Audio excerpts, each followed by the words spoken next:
Toyota's jaw-dropping $2 billion investment in Shanghai isn't just about expanding. It's about planting a flag. And Nissan? They're putting down $1.4 billion to flood the Chinese market with 10 new EV models. This isn't experimentation. It's commitment. The EV revolution is no longer an idea. It's a blueprint, and China is the drafting table. This kind of move turns China into more than a market. It becomes home base. These massive Toyota investments signal a deep shift in how multinational corporations view the future. While U.S. policymakers grapple with old models, China's economic strategy is luring giants with open arms and state-backed innovation in green technology. Think about it. If the world's leading carmakers are calling China their second home, where does that leave the U.S. in the global supply chain? Let's dig deeper. You've been told that America is the heart of the automotive world, that no matter how global things get, the U.S. remains the epicenter of car innovation and manufacturing power. But what if I told you that belief is crumbling and Toyota just drove the first nail into that coffin? A $2 billion deal, signed quietly in China, could mean the unthinkable, the beginning of the end for U.S. auto dominance. This isn't a rumor. This is happening right now. While politicians argue over tariffs and trade wars, global giants like Toyota are rewriting the rules behind closed doors in boardrooms far from Washington. What does China have that America doesn't? And why are the world's biggest automakers turning their backs on the U.S. faster than anyone expected? Stick around, because once you understand this shift, you'll never see the global economy the same way again. While Trump's tariffs aim to reroute the global supply chain and pull the automotive industry back to U.S. soil, Japanese automakers had other plans.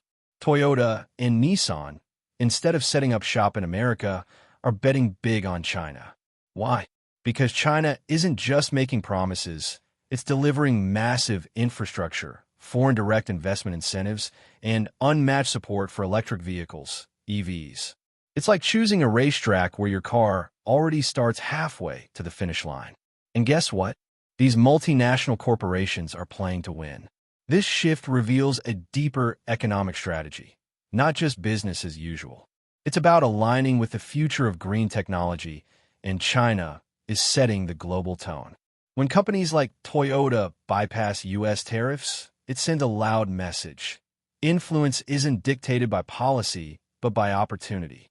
What we're witnessing is the unraveling of one economic power play and the quiet rise of another.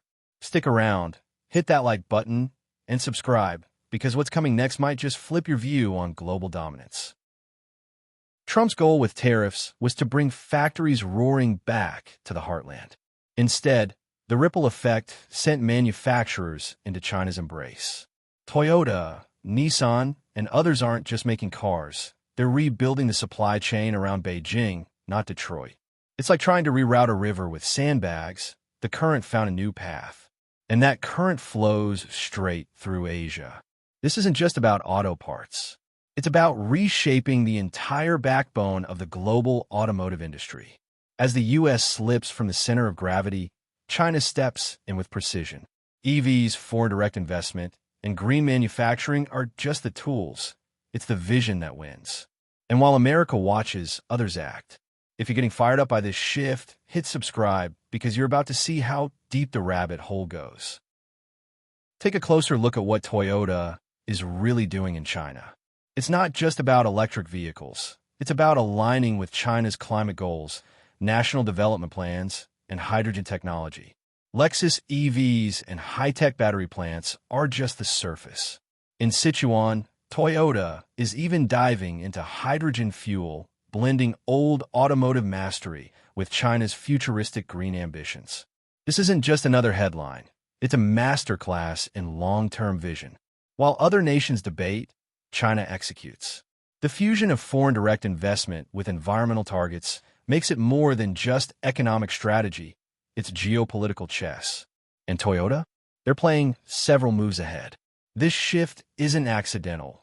It's deliberate, and it's setting the tone for every major multinational corporation watching from the sidelines. Toyota and Nissan may have kicked off the show, but they're far from alone. Tesla, Volkswagen, Siemens, and BASF are funneling billions into China's expanding EV and tech sectors. Why? Because the writing's on the wall. China offers market size, political stability, and a strategic role in the global supply chain. These corporations aren't gambling. They're following the data. It's no coincidence that these giants are chasing green technology and supply chain control in the same direction. They're not just investing, they're embedding. China is transforming from a manufacturing hub into a strategic command center for the automotive industry. When such a broad spectrum of multinational corporations agree on the same move, it's not a trend, it's a tectonic shift. And what happens when the U.S. realizes it's on the wrong side of that shift?